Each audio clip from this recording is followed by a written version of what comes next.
Amid a discussion in the Parliament over the Jammu and Kashmir Reorganisation Amendment Bill, Union Home Minister Amit Shah lambasted the Congress, saying that the two J&K bills will provide justice to those deprived of their rights for over 70 years. Shah said that Jammu and Kashmir suffered due to the two blunders committed by the country's first Prime Minister, Jawaharlal Nehru. The first was announcing the ceasefire and then taking the Kashmir issue to the United Nations. Shah said that if Jawaharlal Nehru had taken the right steps, POK would have been a part of India. This triggered a walkout by Congress MPs from the Parliament. Shah also lashed out at the Congress party for questioning the progress in Jammu and Kashmir, saying that those vacationing in England won't be able to see the change in the valley. Launching a multi-barretted attack at the Congress party, Shah accused it of betraying the backward classes. Shah said that the Congress party that keeps talking about backward classes has done the greatest harm to them. Now taking a dig at Rahul Gandhi, Shah said that some people just read off papers about the OBCs and had in reality pushed them a step backwards. Listen in. यहाँ कांग्रेस के ढेर सारे मित्र backward class करते हैं। कुछ नेता होते हैं जिनको हाथ में कुछ लिखकर पकड़ा लो तो 6 महीने नया कागज ना आए तब वही बोलते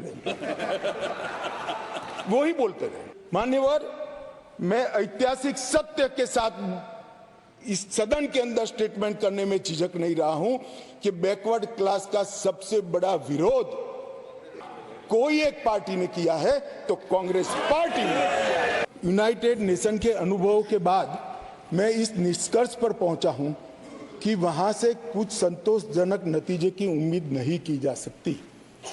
मुझे यह एक अच्छा फैसला लगा इनटू ब्रैकेट सीज़फायर। मुझे यह एक अच्छा फैसला लगा, लेकिन इस मसले को ठीक से नहीं निपटा गया। हम सीज़फायर और विचार करके कुछ बेहतर मार्ग निकाल सकते थे।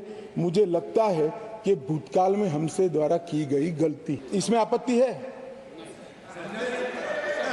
नहीं कर सकते, स्वयं जवाहरलाल नेहरू ने कहा है। जो लोग कहते थे कि क्या हुआ, आप तो मूल से ही कटे हो साहब।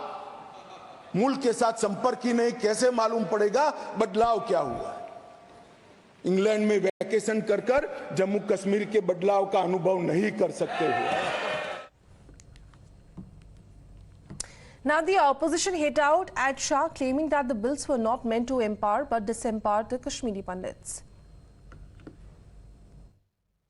इससे पहले तो हम सुन रहे थे कि पीओके को वापस लाया जा रहा है। अब सिर्फ नुमाइंदगी पे ही बात खत्म हो गई। जहां तक नुमाइंदगी की बात है, हमने सीट रिजर्व करके रखे हैं ना। हमारे असेंबली में पीओके के लोगों के लिए सीटें रिजर्व हैं 47 से आज तक। वो अपना काम करें, उसके बाद सीटें भरें। तो अब बीजेपी जो इलेक्शन जीत के नहीं कर सकती है, वो अब रिजर्वेशन के तरीके से करने की कोशिश कर रही है। हमें रिजर्वेशन से कोई एतराज नहीं है, लेकिन रिजर्वेशन भरने का काम इलेक्टेड गवर्नमेंट को करना चाहिए। It is not a bill to empower, it is a bill to disempower Kashmiri Pandits and keep them at bay from the regional politics or the politics of their native villages, towns, constituencies or their districts. So that is why we are opposing this bill, and we will evaluate how legally also we can proceed ahead and take help of the courts and all to see that what we can do to stop this bill from being implemented on ground. So we will work on that also. आज टिप्पणी करके नेहरू जी या सरदार साहब का अपमान करने वाली भाषा बोलने का किसी को अधिकार नहीं है। नेहरू जी और सरदार साहब एक सिक्के के दो पहलू की तरह काम किए। अगर जो सिर्फ फर्जी डिग्रियां और व्हाट्सएप यूनिवर्सिटी पे रहते हैं, उन लोगों को इतिहास को सही मायने में पढ़ना चाहिए। दुनिया के इतिहास लिखने वालों ने जिनकी प्रशंसा की है, उनके खिलाफ टिप्पणी करके मैं मानता हूं कि इस देश का, इस संसद का, उन हमारे महान नेताओं का, नेहरू जी और या सरदार वल्लभ भाई पटेल का अपमान किया है। भाजपा को माफी मांगनी चाहिए। कितनी फौज, कितनी बीएसएफ है, कितनी सीआरपीएफ है, कितनी इंडस्ट्रियल सिक्योरिटी फोर्स है जो मेरे वक्त में नहीं थी। आज हर घर के सामने एक फौजी खड़ा है। पीटीआई नीचे करो, फेस तक लग रहा है। बताइए नीचे कर लो हल्का सा, वो क्यों नहीं ये कहते? बराबर रखो दोनों।